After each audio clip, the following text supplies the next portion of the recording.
What is up, everyone? Welcome to another Baseball Brew Crew Podcast. This is episode 178. We're keeping baseball history alive, one craft beer at a time. Wherever you are watching or listening to us, please give us a like and a follow. And if you love beer with your baseball, please tell a friend. Let's get into it. Here is the lineup card for today. Ladies and gentlemen, now batting, the Squared Circle Diamond King, number 24, the Big Hurt, Allan Jepsen. He is the newest acquisition at the Baseball Brew Crew and the first international signing, the Big Hurt, Allan Jepsen. How are you doing tonight? Fantastic. Happy to be here. Awesome. Batting second is the field correspondent and senior research analyst at the Baseball Brew Crew. It is Kevin Lyon. You're ready to go. I love that shirt. Of course. This whole show is in honor of the legendary gentleman. So tonight, I'm representing him on my Major League shirt that was made by Baseballism. And I'm sorry, I know craft beer, but tonight, in honor of Bob Uecker, it's going to be Miller Lite. Batting in the 3-hole is the Goodwill Ambassador and the Sultan of Swig at the Baseball Brew Crew. It is Cowboy Jack Durango. Where are you coming in from? Coming to you just south of beautiful, lovely Stockton, California. Last time I was here, I was right up the road in San Joaquin General Hospital having a panic attack because this town is the worst. I don't know. I'm going to talk to my agent because I look like what is in a cheap porno set. So on with the show, gentlemen. Fantastic. My name is Michael Mondragon. I'll be your humble host for the festivities tonight. And guys, we always bring a new and unique craft beer to enjoy, but tonight we're going to do something special. It's not what craft beer are you drinking. We have a special one for a special person.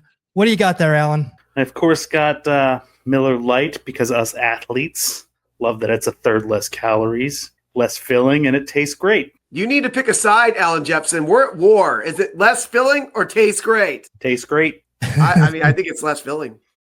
Awesome. Well, I did a little research on Miller Lite, Yes. A fine Pilsner by Miller Brewing Company, 4.2 ABV, 10 IBU, and out of usually on Untapped, the highest ranking is 5. Okay. Yes. It is a 2.55, which is come on. It's just above average, but there's only 395,000 people that made that distinction. Well, so you know what? I might go through. I'll go 3 stars right now. All right, I'll do it. I'll put 3 stars on it. It's a solid Pilsner. I get, It's a fine Pilsner. It's a fine Pilsner. I'm sorry, it's a fine Pilsner. Yes. Well, obviously, this is a special episode. Bob Uecker here. In the advertisement, this show is dedicated to Bob Uecker. And my beer tonight is actually from Wren House Brewing. And it is the Renovation West Coast IPA, a microbrewery in Phoenix, Arizona that is 10 miles away from American Family Fields of Phoenix, the spring training home of the Milwaukee Brewers. This is 6.5 ABV, 65 IBU, built on a lean American 2-row malt base that finishes dry. It showcases Cascade, Chinook, Mosaic, and Amarillo hops.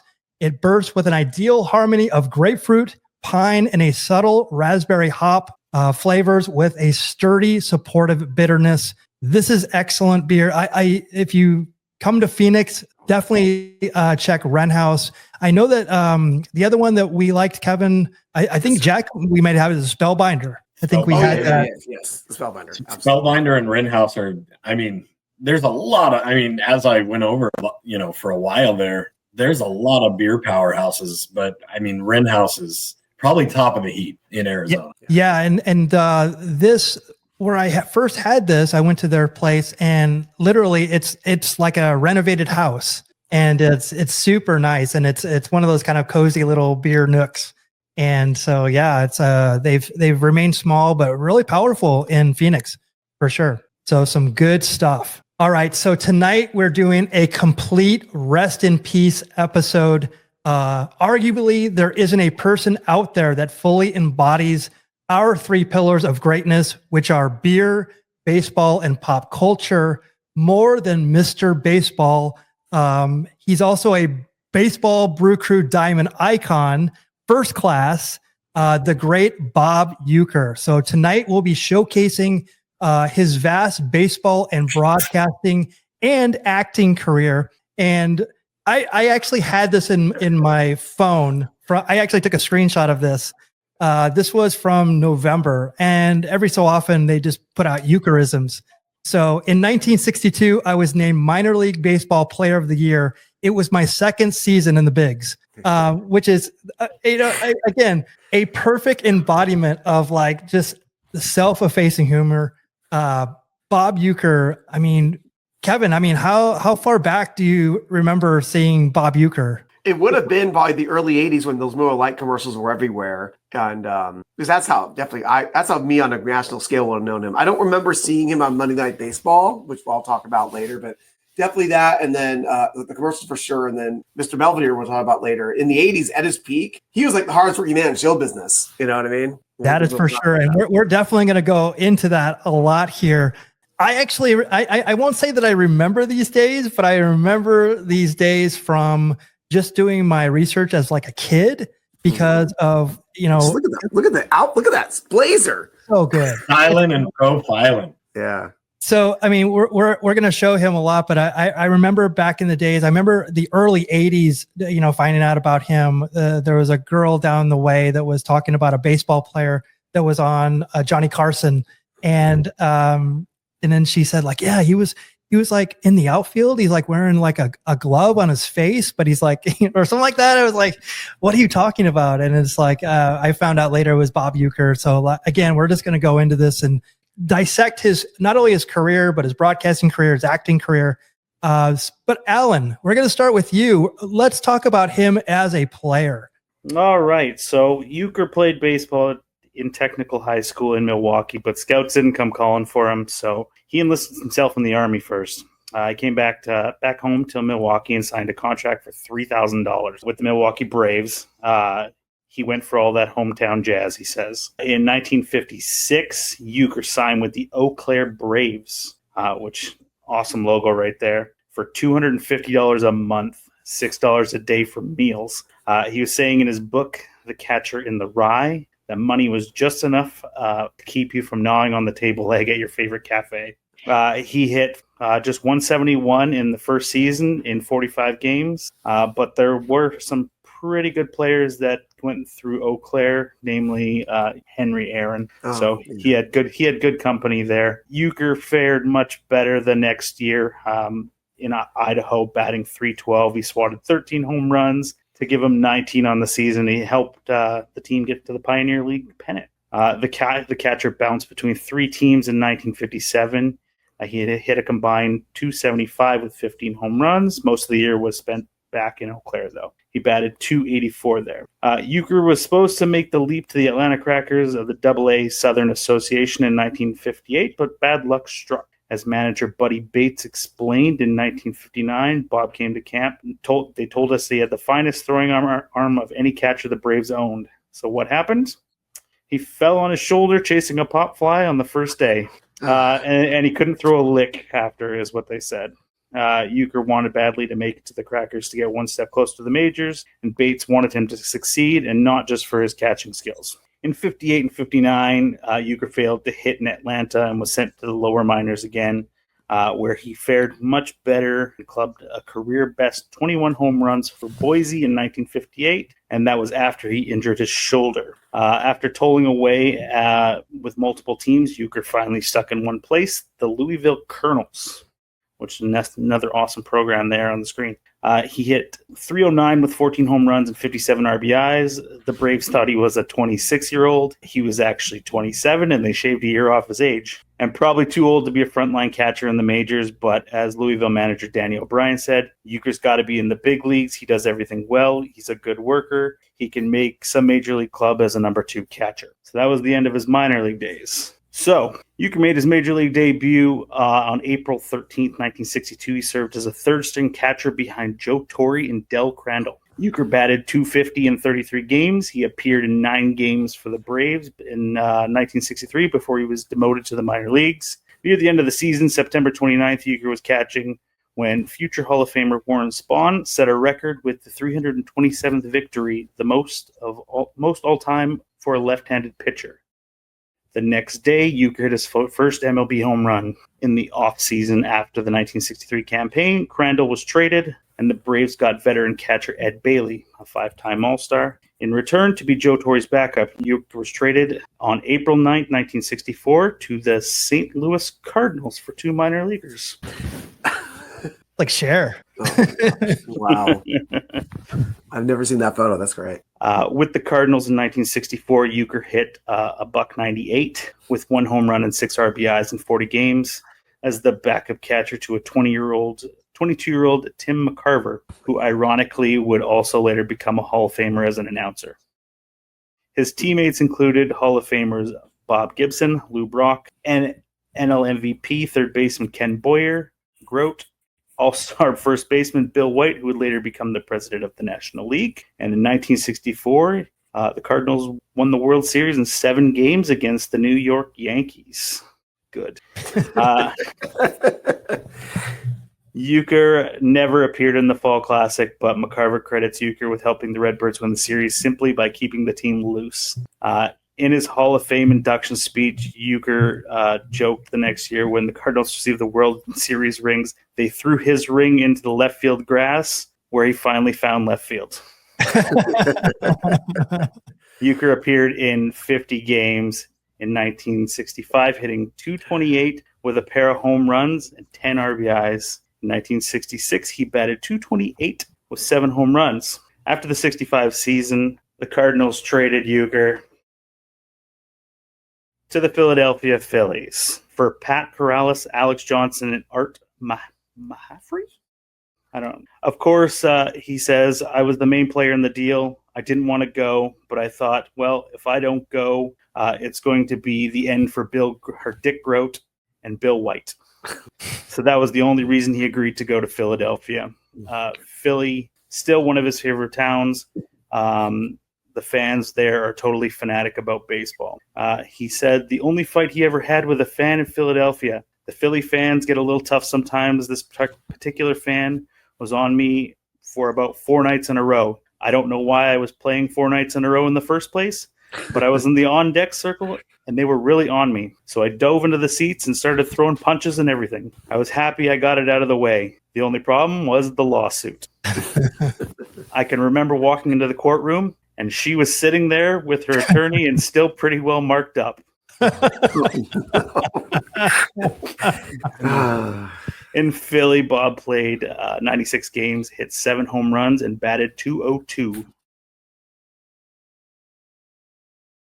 One last one. On June 6, 1967, Phillies traded Uecker back to the Braves, now based in Atlanta, for Gene Oliver. His 6-year major league career concluded in 1967. A below-average hitter, he finished career batting average of .200. He is generally considered to be a sound defensive player and committed very few errors. As a catcher, completing his career with a fielding percentage of .981. However, in 1967, despite only 59 games, he led the league in pass balls. At least a partial explanation is that he spent a good deal of the season catching Phil Niekro. That's good. That was going to be my guess. I'm like, let me guess a knuckler. Yeah. Who threw a knuckleball. Uecker often joked the best way to catch a knuckleball was wait till it stopped rolling and pick it up. Yeah. So that was Uecker's major league and minor league career. He finished with a .200 average. He hit 14 home runs and batted in 74. Amazing. And I love the costume changes too. That was really well done. I love it. You know, some would think that, okay, great ball career. Now go back to the farm, go back to a regular job. I mean, back then, right? They had jobs in the off season. So I just go back to make that a full-time thing. He actually did not stop there at all. And he could have stopped there and been a just great ball player. But Cowboy Jack and Kevin, you are up. And where do you want to start with his journey after baseball? So before Bob Uecker became the beloved Mr. Baseball of the Milwaukee Brewers, or the sarcastic Harry Doyle in the greatest baseball film of all time, Major League, he had a cup of coffee, a short little stint as a broadcaster for WSB TV in Atlanta in the late 1960s, early 70s. While his time there is often overshadowed by his more famous roles, this chapter of his career deserves some love for the sheer unhinged crazy energy and absurdity that came with putting Uecker in front of on a live mic in front of Southerners. By the mid-1960s, Uecker had finished his playing career, which, let's be honest, was less about glory and more about surviving the game of baseball. With a 200 batting average and more jokes than hits, Uecker was better known for his wit than his bat. Enter WSB TV in hot Atlanta, Georgia, where someone clearly thought, you know what this baseball town needs? A smartass with no filter calling games on live television. And so Uecker packed his bags, headed to the land of peaches, terrible traffic, NFL players' favorite strip clubs, and humidity, and unleashed his brand of drunken, sarcastic humor on unsuspecting Southern audiences. Uecker's time in the booth was equal parts genius and disaster. His quick wit and sharp tongue made him an instant hit with viewers who appreciated his irreverent humor. But Uecker being Uecker, he couldn't resist towing the line or outright stomping on it. He wasn't exactly subtle about his opinions, whether it was about the players, umpires, or the fans. If someone made a bad play, you'd hear something like, well, that's one way to turn a double play. Too bad it was the wrong way. And if the team was struggling, he'd casually toss out, the only thing hotter than Atlanta today is my desire to quit this job. The reason that Mr. Baseball is never far from our hearts, the man was never far from a drink. Rumors circulated constantly around Atlanta that Uecker had a habit of sneaking a flask into the booth, and honestly, there's no way some of those broadcasts weren't fueled by strong bourbon. One infamous moment involved Uecker slurring his way through an ad read for a local car dealership, ending with, and if you buy two, maybe they'll throw in a driver who knows what the hell they're doing. What the? Bob never fit in the South. Atlanta in the 60s was a mix of old school Southern charm and a burgeoning modern city. Uecker, a Midwestern smartass with zero patience for tradition, did not exactly blend in. Apparently, Uecker didn't understand that bless your heart was a Southern insult disguised as kindness. During one broadcast, after a particularly bad performance, he quipped, well, bless his heart, he couldn't throw a strike if his paycheck depended on it. What followed was a flood of angry calls to the station from viewers who thought Uecker had insulted their Southern sensibilities. Uecker, of course, doubled down in the next game, starting the broadcast with, bless all of your hearts for tuning in. Let's see if this team can suck a little less today. Oh, my goodness. Bob also clashed with Southern fans on their local cuisine. Uecker's disdain for Atlanta barbecue became the stuff of legend. During a mid-game food segment, he famously said, you people call this barbecue? I've had better ribs in a hospital cafeteria. Oh, my gosh. Caused a little bit of a minor scandal. Local barbecue joints started sending plates and plates and plates and plates of food to the booth in protest, which only made Uecker up the ante with, thanks for the free meals. Now I know what mediocrity tastes like. Nice. What a worker. Love it. Dude, Uecker's stint at WSB TV wasn't without a little more controversy. Most infamous moment came during a particularly brutal losing streak for the Atlanta team. Mid-broadcast, Uecker declared, this team couldn't hit water if they fell out of an effing boat. I cleaned that up for this broadcast. He didn't. I've heard Tommy Lasorda make a similar quote before. The network immediately cut to commercial break, and Bob Uecker was suspended for a week. When he returned, he opened the broadcast with, I'd like to apologize to anyone who was offended by the truth.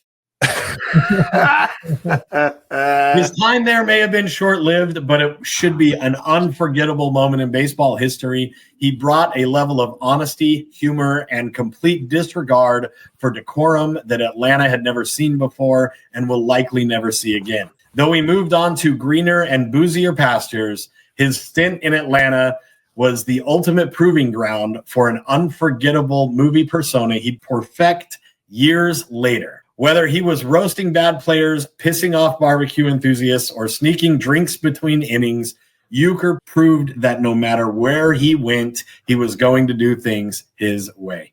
My gosh, who knew we get all that about maybe 2 years in Atlanta? Yeah, for real. Man, that's great. Thank you, Jack. Absolutely. And to think that, that was all before Milwaukee. Yes. It's insane. Yes. Yeah. That was 2 years. Then he goes on and starts with the Milwaukee Brewers. Disco, when you think of Milwaukee Brewers, you might think of friend of the show and Diamond Icon nominee Raleigh Fingers, or Dreamboat and the man who Kevin Lyon hopes is on the other side of the door when he plays the board game Mystery Date, Robin Young. But one name towers above them all, and it's Bob effing Uecker. Not because of his stats. I think I have a higher batting average than he does. But because of his legendary tenure as the Brewers play-by-play announcer. Uecker didn't just call games. He transformed a small market team into the comedic beating heart of baseball. Armed with his rapier wit, a penchant for self-deprecation, and a deep, sensual love for beer that could only rival our poorly aging senior research analyst. Bob Uecker turned the broadcast booth into his personal comedy club. Let's have a little chat about his time with the Brew Crew, where the jokes were faster than Ricky Henderson, the insults sharper than Ty Cobb's cleats, and the beer always colder than Aaron Judge's bat last season. In the playoffs. Born and raised in Milwaukee, Wisconsin, Uecker joined the Brewers broadcast team in 1971, the same year the team moved to Wisconsin. It was a perfect match. Milwaukee loved beer and Milwaukee loved baseball. Well, Bob loved beer and Uecker loved baseball. By the time Bob grabbed the mic, he'd already spent a few years roasting his own mediocre playing career, calling himself the guy you would bring when the score's already 10-0. Now, with a full team to roast, the possibilities were endless. The Brewers could lose 100 games a season, which they often came close, but if you were listening to Uecker, you didn't care. His broadcasts were less about the game and more about finding the humor in life's absurdities, on and off the field. Bob's ability to make even the most painful moments hilarious become legendary. I'm going to just hit you with some of his best calls. While discussing how lucrative his playing career was, he said, "I signed with the Braves for $3,000 after taxes. I took home $3,750." When taking a shot at his own team, he said, "He's got a great arm. Unfortunately, it's in the other uniform." When he was breaking kayfabe about the empty seats at County Stadium, he was quoted as, "If you're keeping score at home, there's a lot of room for you here." And finally, on a player struggling at the plate, this guy couldn't hit the bull in the ass with a banjo. No conversation about Uecker and the Brewers is complete without mentioning his love of beer. It's Milwaukee after all, and that's all those people do is drink beer. Those hillbillies do nothing but drink beer.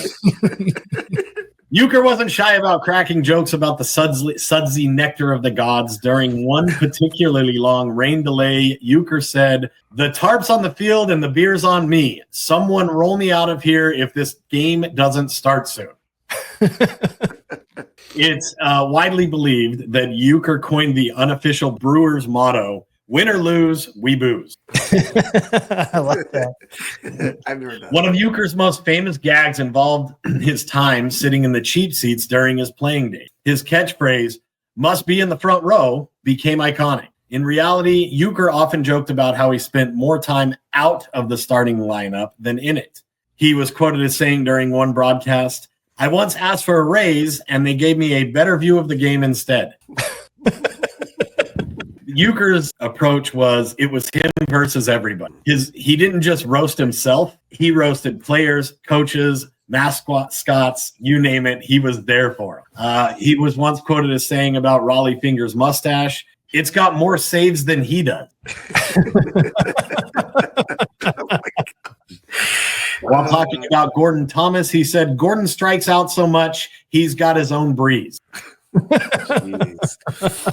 And during the infamous Harvey Wallbangers era, he's quoted as saying, "We had a hell of a lineup. Too bad they all showed up hungover half the time." Yeah.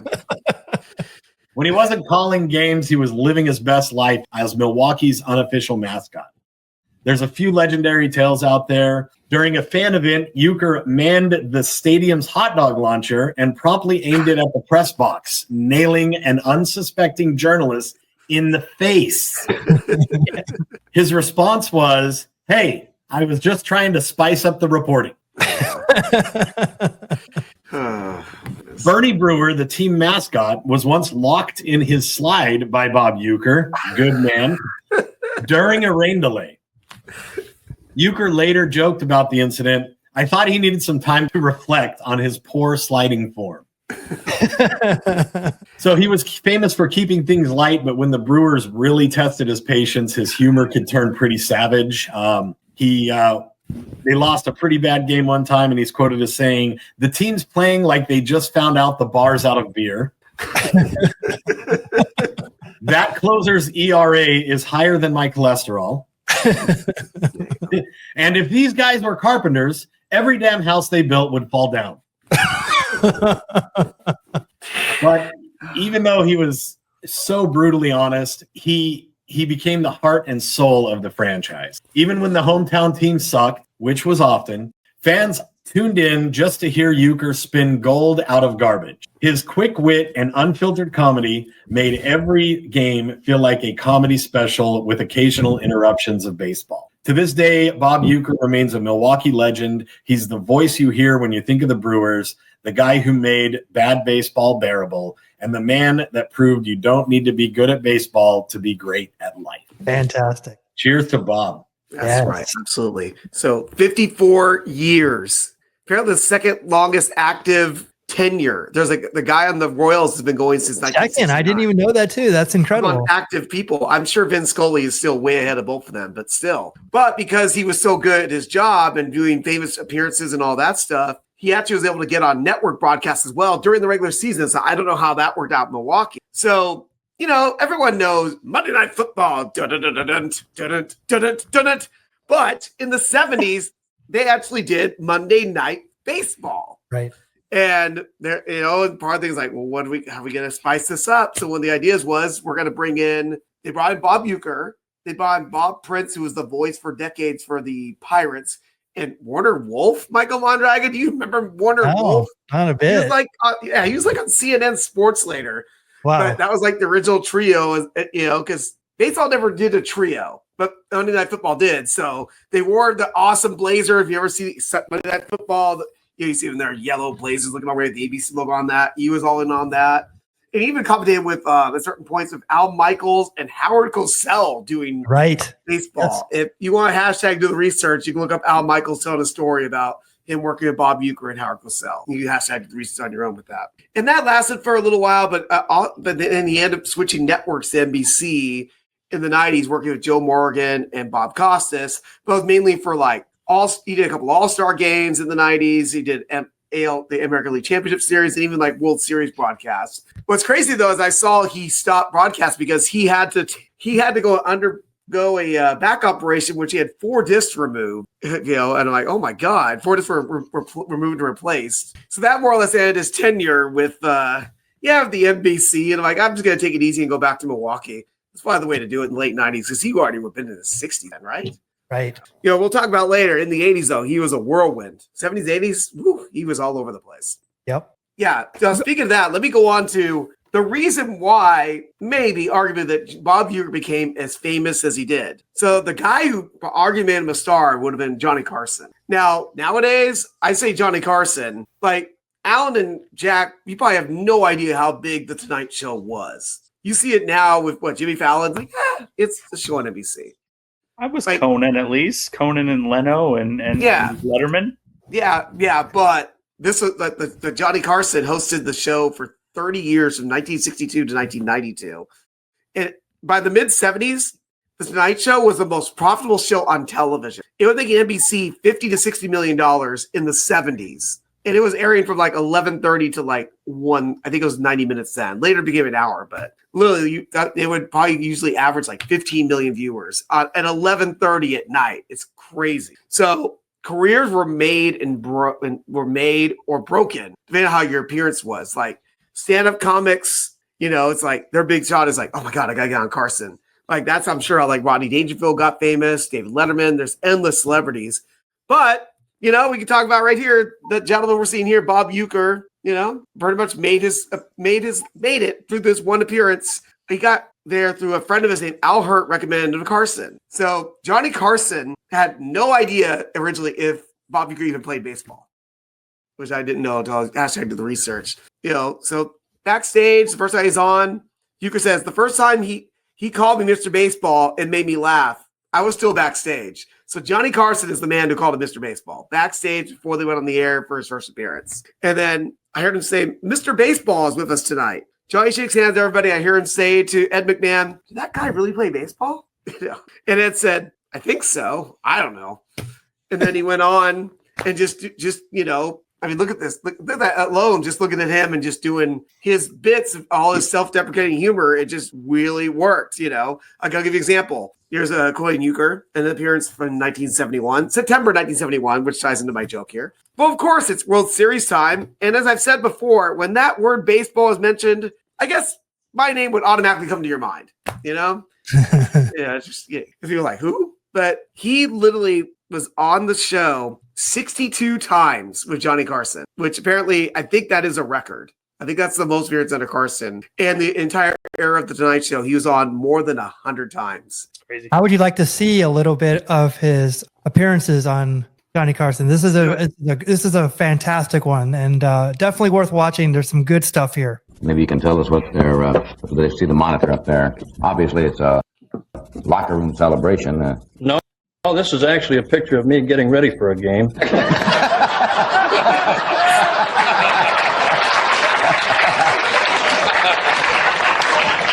Don't believe in waiting too long, huh? No, I hadn't played in a couple of days, and to get me ready, why they got to prime you a little bit, huh? Prime me up, right? Was that actually a pennant winning team at all? No, not after that picture was. No.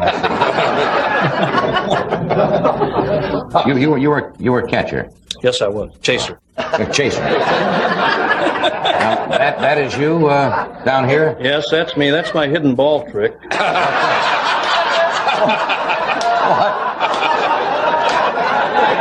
What happened in that particular? Well, I'm sure you've heard the phrase, he had his bell rung. Yes.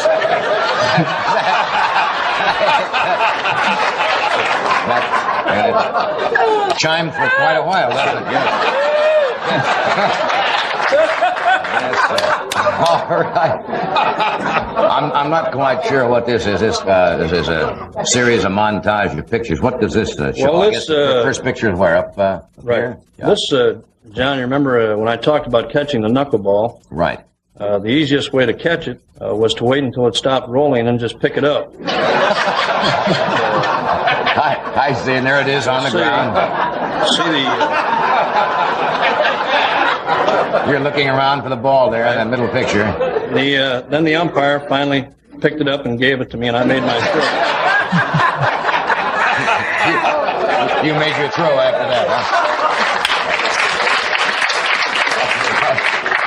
All right. This is obviously, we get a shot of it. This is a team. This is a team picture that once a year they have these team picture days, is what they are. And on this particular day, this cost Bob Gibson, one of the great pitchers in baseball. It cost him and I a couple $100. They had taken the picture and they had proofed it and everything, and then brought it back to the ballpark before they finally caught that scene there. What? Can you come a little closer on that? Well, Bob and I are holding hands. We're gonna get a We're going to get a close shot of that. You certainly are, aren't you? Guess who's coming to pitch? What So a legend. And that's an early appearance, and that's great because Carson started in '62, and almost all there's like literally like barely any footage that exists until like the early '70s. So I don't know if that was his first appearance or not. It very well could have been, but that would have been from like '71 or something. But again, you have 15 million people watching. Like your career could be make or break on how you do on Carson, and obviously it worked out for him. And there wasn't as much competition back then for all these different network TV was like where it was at. I mean, that TV show was a juggernaut when it came to anything late night. So like people stayed up to watch it and went to bed right after it. So it's like, it was a big deal. You want to be the first guest though, because you know what I mean? Like SNL, and Saturday Night's main event, when that existed, they would put the best stuff on first for a reason. That's right. That's people are going to peter out around 1 o'clock. That's right. Still exists, Saturday main event. Yes. It's crazy, right? What else made a difference in your life, Kevin, that you still talk about today?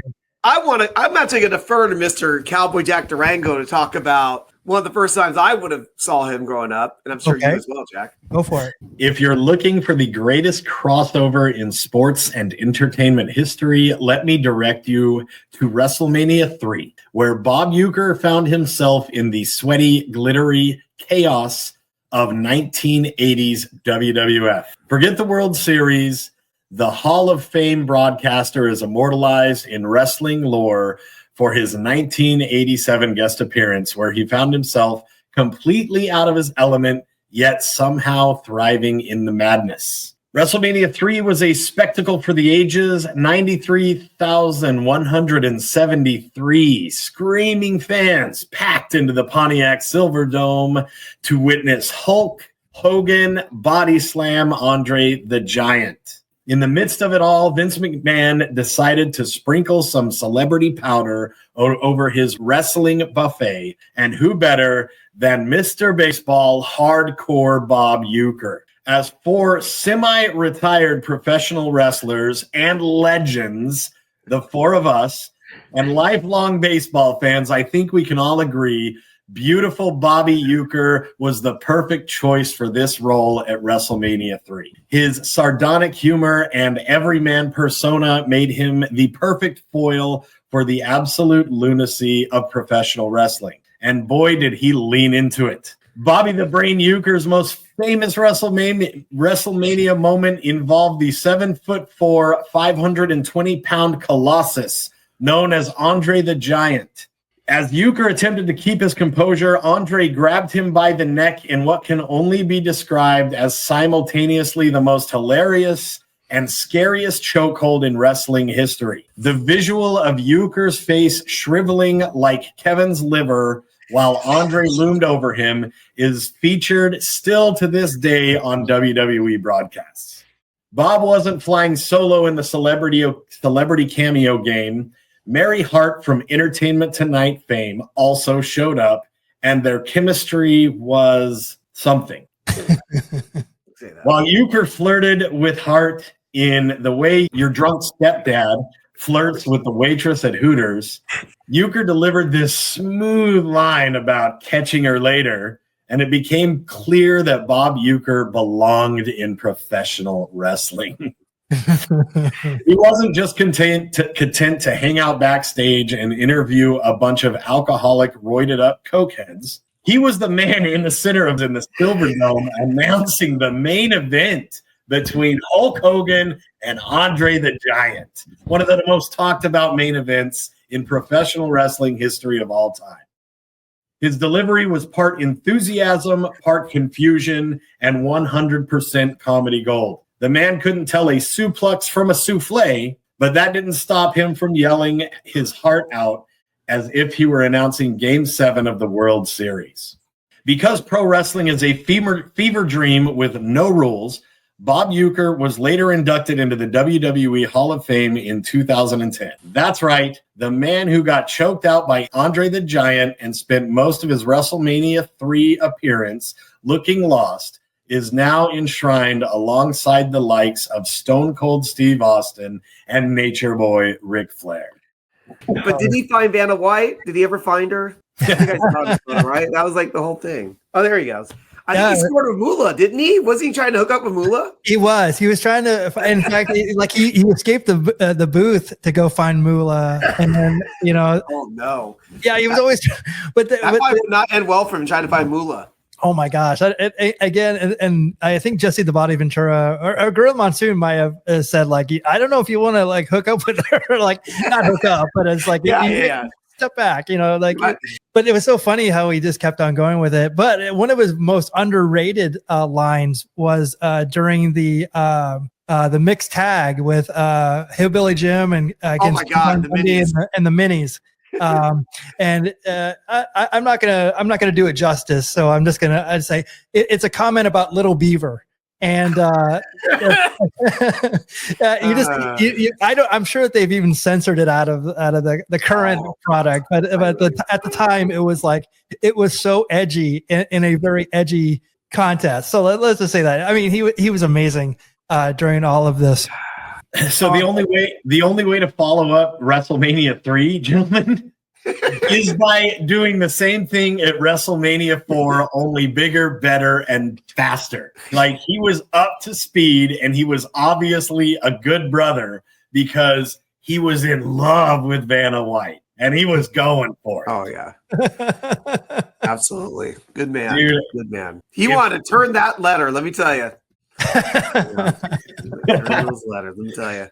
So if WrestleMania 3 gave us the iconic image of Andre choking Bob Uecker, WrestleMania 4 upped the ante in one of the most absurd backstage segments in wrestling history. Andre hunts Uecker down during an interview with Vanna White.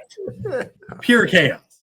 So Uecker's mid-sentence, probably trying to figure out why he's standing in a casino and talking to wrestlers. And Andre just comes into frame like Godzilla, bro. It's beautiful. Magic. It's magic. Like it didn't matter where he went, he was magic. Maybe not on the field, but the man was a born entertainer. Yes. Just in every role. So by the time WrestleMania 4 wrapped up, Uecker had solidified his role as the wrestling world's favorite fish out of water. Whether it was being manhandled by giants, flirting awkwardly with game show hosts, or delivering zingers that left Gorilla Monsoon speechless, Uecker was the perfect addition to Vince McMahon's empire. Agreed. We had to go to that, but I have to at least discuss arguably maybe his most famous pop culture thing, possibly. So let me tell you about Miller Lite. In 1975, Miller Lite started a ton of run of commercials that went until the early 90s over a very simple question. What's the best thing about Miller Lite? Does it taste great or is it less filling? What, Allan? What side do you want again? Tastes great. Less filling! And they had I never saw the one that did. Wow, what language is that? Oh my god! Sorry, I just got sidetracked. Very deep cut right there on the right, right there. I usually do the deep cuts around here, but that's okay. So mostly they just his ad campaign. Usually, mostly famous athletes, retired athletes, and sometimes older character actors. And these commercials usually air during sports broadcasts because they're trying to reach the right demographic. If you're like an adult. Like, oh, hey, there's there's Bubba Smith. Oh, there's Dick Buckus. Oh, Rodney Dangerfield. He makes me laugh. Like all these kinds of people, and it's crazy. Apparently, they did bring it back recently. The Miller Lite campaign. That's right. They did.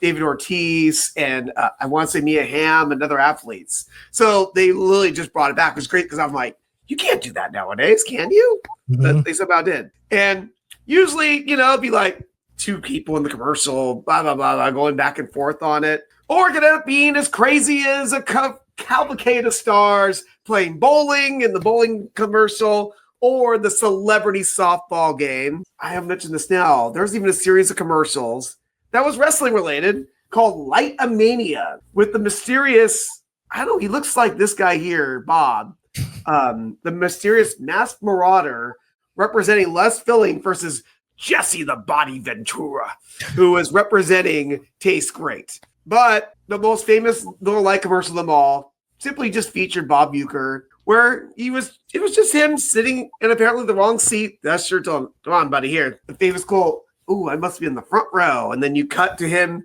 in the nosebleed section yelling, he missed the tag! And I'll tell you right now, that is like Stone Cold Steve Austin, the King of the Ring, 1996. His two most famous catchphrases within 30 seconds, right there.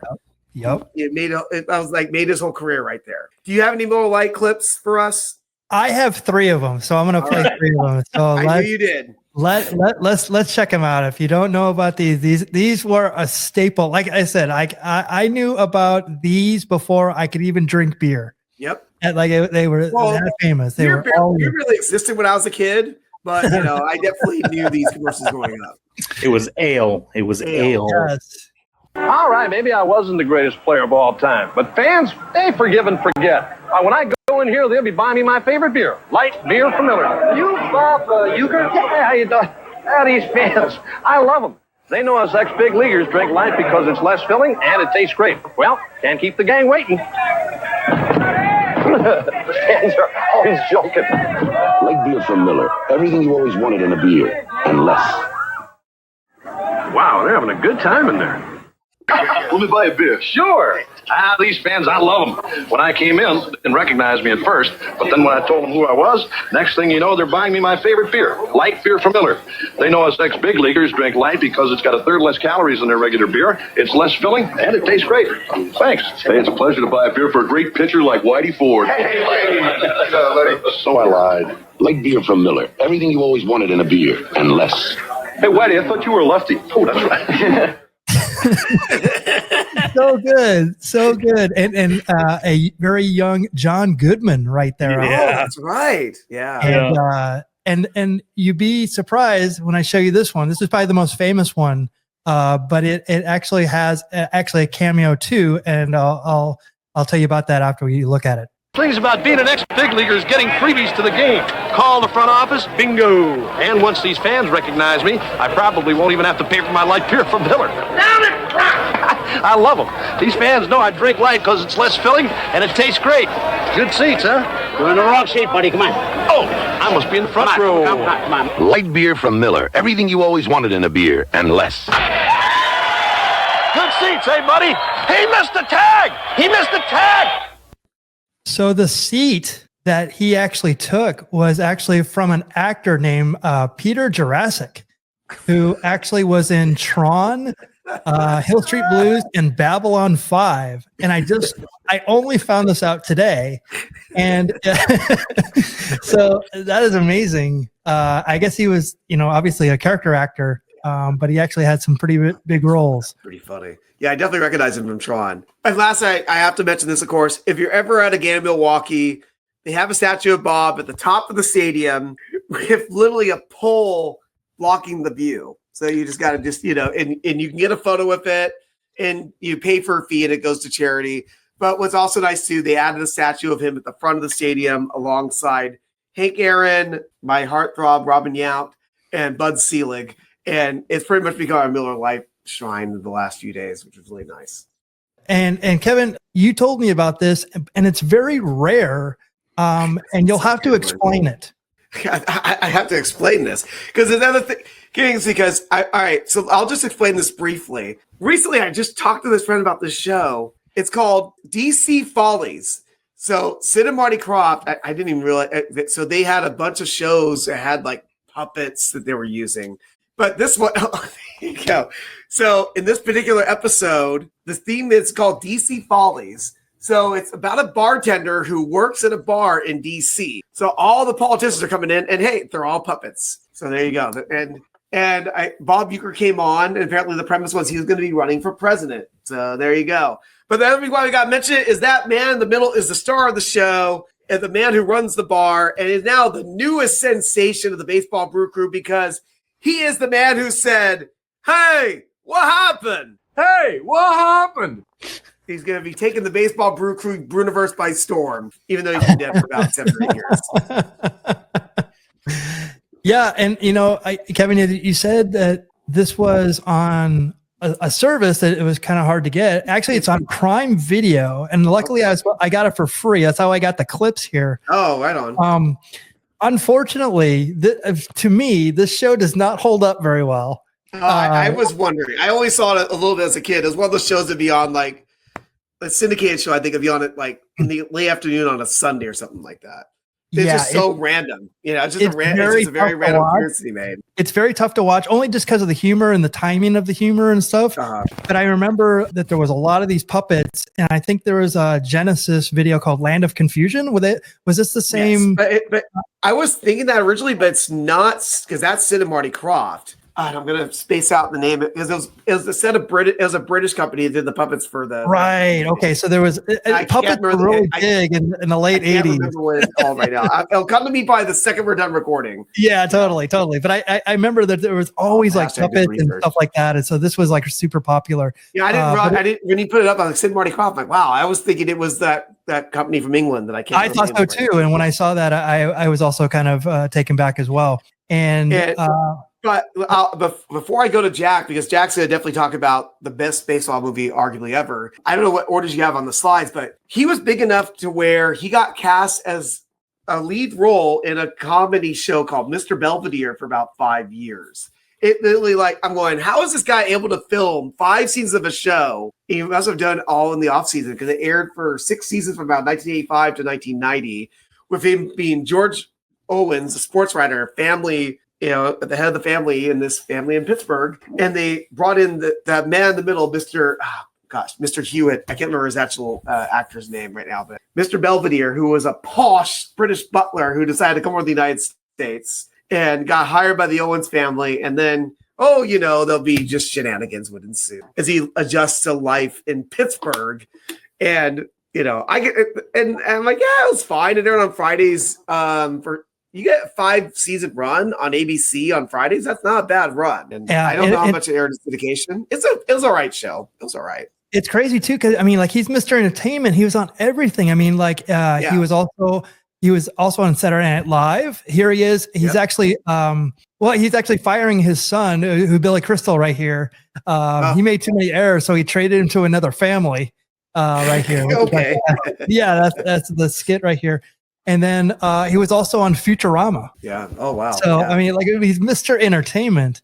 Yes. But Jack, will you do the honors of what you call one of the greatest baseball documentaries of all time, Major League? So if you've seen Major League, it's not just a baseball movie. It's a beer-soaked, profanity-laden love letter to underdogs everywhere.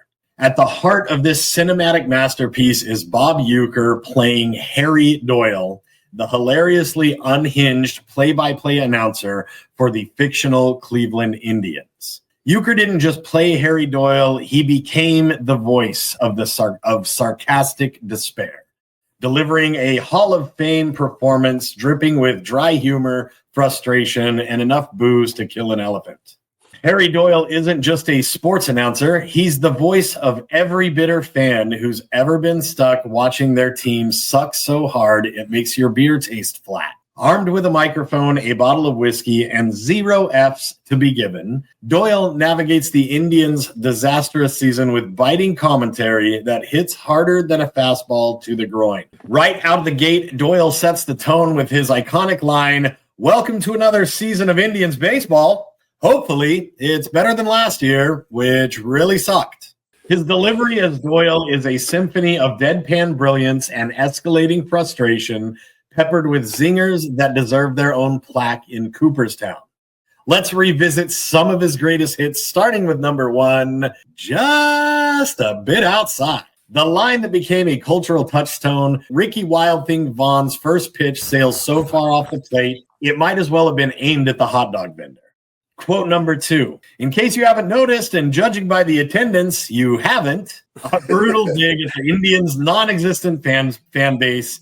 Doyle delivers this gem while sitting in a mostly empty stadium, sipping what we can only assume is his 6th scotch of the inning. And finally, this guy threw his own kid out of a father-son game. It's Harry Doyle roasting a struggling pitcher in both a savage and hilarious manner. Harry Doyle isn't just an announcer. He's a man living his best and possibly drunkest life. Whether he's sneaking drinks in between innings or openly slurring his way through a broadcast, Doyle's love affair with alcohol is as big as his love affair with the team and baseball. One of the funniest moments comes when he's clearly hammered and he says, "How about that, folks? The Indians have a runner on third. Let's celebrate with another little drinky poo." As the Indians begin to turn their season around, Doyle's commentary evolves from resigned sarcasm to gleeful disbelief. But before the team's winning streak, we're treated to one of the best meltdowns in sports history. During one particularly brutal game, Doyle throws all professionalism out the window and starts straight up roasting his players. His mic is live, his filter is gone, and his frustration explodes. This guy effing sucks. I don't know how he's still on our roster, but hey, let's all pretend he doesn't look like a drunk accountant playing slow pitch softball. His portrayal of Harry Doyle transcends baseball movies. He didn't just bring humor to Major League. He embodied the collective rage, despair, and cautious optimism of every long-suffering sports fan. Disco machine like you and the Phoenix Suns. He did it all with a cocktail in one hand and a microphone in the other. Harry Doyle is the announcer we all deserve. Brutally honest, hilariously bitter, and just drunk enough to make you wonder if he'll pass out before the seventh inning stretch. If you don't laugh every time he mutters, "Jesus, I can't watch this shit anymore," then you clearly never had your team blow the lead in the ninth. So here's to you, Harry Doyle, the most R-rated, whiskey-soaked, unapologetically honest announcer in baseball history. You didn't just call the game, you called out the bullshit, and we love you for it. Love it. And there's your shirt right there, Kevin. Yeah, there it is. It's so cool. I always tried to find this shirt. I never could find it. And of course, now it'll be impossible to find. It's so good. So good. So did you grow up on Major League, Allan? Oh, yeah. Yeah. Yeah. All of them, even though the third one was pretty terrible. That it was. Yeah, that documentary took a turn at the end. Jack. It did. It did. Jack. Took a turn for the worst. Not good. but what I mean, you have the greatest baseball movie of all time, and then maybe the worst baseball movie of all time in the same franchise. Not a bad stat. It equals out. Same. Not a bad stat. Yeah, Balance. And that movie would not have been the same without Bob Uecker in it. He's the and like baseball in general, like, you know, the soundtrack. He's a soundtrack of that whole thing. And much like we talked about Fred Willard. Fred Willard did that in all like the movies, like the Christopher Guest movies. Is what and like when they Best in Show is a perfect example of that. Yeah, if you guys never seen Best in Show, it's about it's a parody of dog shows, and he's the commentator, and it's like Harry Doyle. It's like the same kind of thing. It is exactly the same. And when you watch this movie, and they just told him to be him in this movie. So it's like that. All these things, most of it improv. You know, I'm sure a few of it was scripted, but how could you script any of it? How can you script Harry? How can you script Bob Uecker? Well, exactly. So it's just fantastic. And it is crazy because I always wondered, and I don't know if anybody knows this, did they literally film those movies in Milwaukee to work around Bob's schedule? It would seem that way. Because it was not Cleveland Stadium. It was Milwaukee. What was the name of the stadium back then? The County Stadium. County Stadium. I was about to say Fulton County, but that's not right. That's Atlanta. Yeah. It's actually County Stadium. And that actually, that's a great transition into... We're going to land the plane with this tribute. This is my personal, and I knew that we would talk about all the Major League and light beer and his playing career and everything else. But I'm going to quickly go through how I became really to love Bob Uecker. I still have this. This is actually my copy. This is my VHS copy of the Bob Uecker's Wacky World of Sports. It's only 30 minutes. Also in the 80s. There was a lot of sports highlights. They just play him, but he got involved in this. And if you look right here, it says professional wrestling, the crazy action of Hulk Hogan. So he actually does a kind of a pro wrestling thing on here. And this is where I loved him, because he was not only baseball, he was like all sports, and he would talk about it and just joke about it. And it was so fun. And this was one of my first videos I had in high school.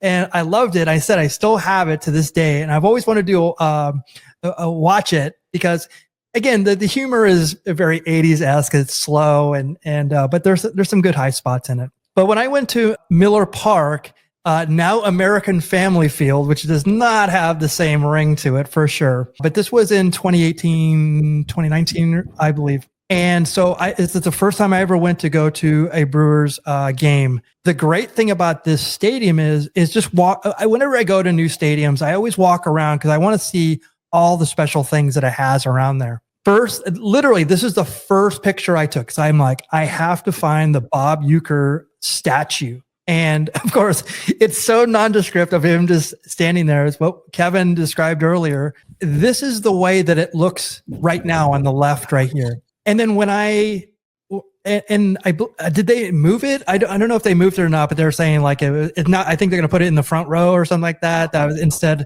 maybe it's going to be in the front. I'm not sure or not. But they also have a statue inside the stadium in section 422. Well, I'm going to discuss that in just a second. But I happen to see this right here. I go, what is that little ball right there? And I go, it's a Uecker ball. And what it is, it's a magic 8-ball. So you can ask it questions, and I don't know if it was a giveaway or if you could buy one. I'm like, oh my gosh, I totally need one now. Yeah, so you might want to look at eBay. I think they're like $500 on eBay right now, because of course they are this week. Right. So here is the plaque, and again, it's like he is beloved in Milwaukee. And if you go around, County Stadium was right to the side of it. So I believe it's to the west side of it. And so they have here like the first game against the Cardinals and the final game. And if you look on right here, September 22nd, 1965, if you look here, Bob Uecker actually played in the very last game that the Milwaukee Braves played in County Stadium right there. Also in the parking lot is they have a little plaque, and I looked it up. I don't have it in here, but the last home run that Henry Aaron hit, and it's actually the spot right there. It's actually in the parking lot. So, but if you walk around some more, like Bob Uecker is all around the stadium. So this was a little Easter egg, finding him here. But if you go in the stadium, this is what Allan was talking about at the very top of the stadium, and that's section 422, by the way, which is actually pretty cool. So these are the two seats. So he's in the top row, and if you see right to the left right there, you can actually contribute to a charity if you want right there. But you can sit in the seat and you can take a picture. But as the view is, this is kind of the joke of this, that the view is actually this. Yeah. So this is the exact view you would see in that seat. I described it earlier, but I'm glad you had the photo so you can see it's absolutely the joke of this whole thing, that his seat is actually, you can't see what's going on. So, and you definitely, I went up there and I sat up there, and it was such a glorious moment, just being up there and being up in that section. Again, a tribute to the love of this man. So outside of it, they have the Wall of Honor. There's also another one, and he's actually in here twice. So he has the Wall of Honor, but he also has in his player profile right here.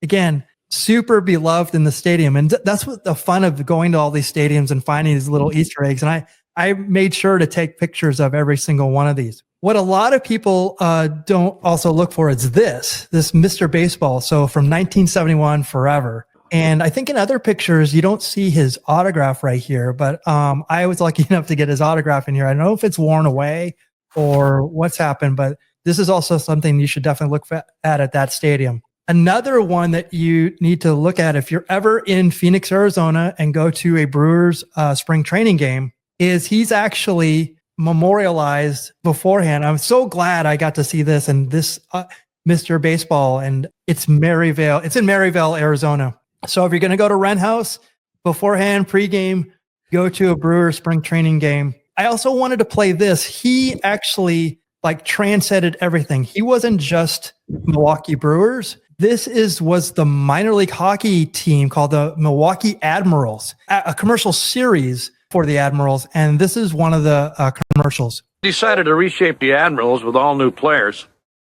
I started thinking. I always wanted to be a hockey player. With strong legs, deft hands, sheer speed. I'd be a natural. One look and I know Lloyd would be saying, Wow, where did this guy Uecker come from?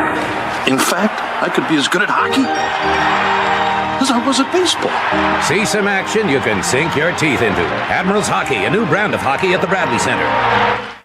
At the Bradley Center. Love At the it. Bradley Center. And so That's growing where up, the Pacers were playing back in the day. Wow. growing up in Arizona, there used to be a team called the Phoenix Roadrunners, and they used to play the Milwaukee Admirals. Okay. They actually played in the 70s, but they actually came back in the 90s, and I remember the Admirals were there as well. But in the 70s, the Roadrunners used to have commercials just like that, where like the announcer was interviewing one of the hockey players, and the hockey player like bit like the microphone and like chewed what, like a hockey puck or something like that. So like hockey commercials like that used to be very normal, and they used to be really fun, and like he fit in perfectly here. Allan talked about this book, which I didn't even know existed, Catcher in the Rye. What a great title for this book. I definitely want to check this one out. He wrote a second book too, but I have to. I oh, really? Okay. Yeah. That one is very expensive now. Yes. I looked it up, but so your best bet would be to find it at the secondhand store just on your own. I've never even seen it in the first, but I mean, like what a great title of this. Michael book. Mondragon. Yes. Spitting Image is the member from Land of Confusion, by the way. Oh, there you go.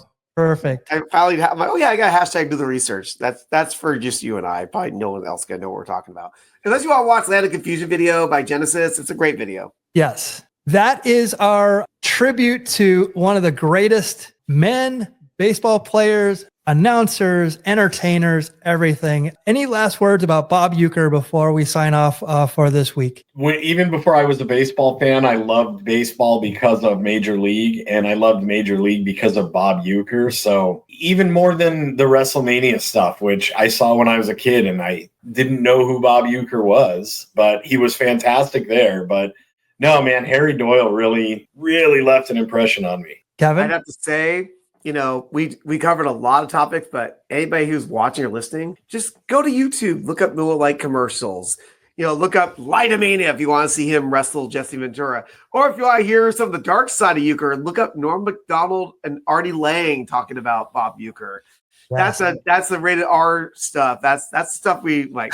But if you want to kayfabe with us, watch that and just bask in the glory of Bob Uecker as we have tonight for an hour and 15 minutes. I could do another hour and 15, I'm sure. We absolutely could. Allan. This Miller Lite's for you, Bob. Love it. Love it. We are on X. We're on Facebook. We're on Instagram, YouTube, Twitch, and TikTok. I'm going to sign off with Harry Doyle himself.